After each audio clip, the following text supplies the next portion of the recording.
वाशिम शहर वाहतूक शाखेची टू व्हीलरवर धडक कारवाई, 45,000चा दंड वसूल।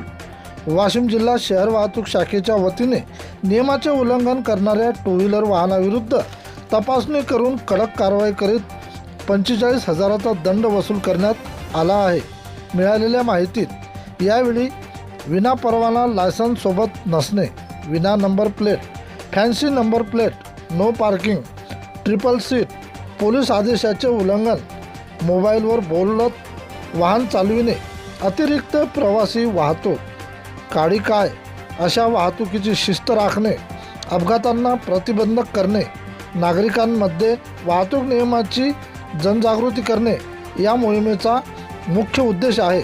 तसेच वाहतूक शाखेतर्फे आवाहन करण्यात येते की वाहन चालविताना हेल्मेट व सीट बेल्टचा वापर करणे, आवश्यक कागदपत्रे जवळ ठेवणे, चालू गाडीवर मोबाईलचा वापर टाळणे, शहराच्या ठिकाणी आपले वाहन पार्किंगमध्ये ठेवणे अशा प्रकारच्या सूचनासुद्धा वाहतूक शाखेच्या वतीने देण्यात आल्या आहेत। यावेळी 173 वाहनावर कारवाई करण्यात आल्याची माहिती मिळालेली आहे। प्रतिनिधी किशन काळे।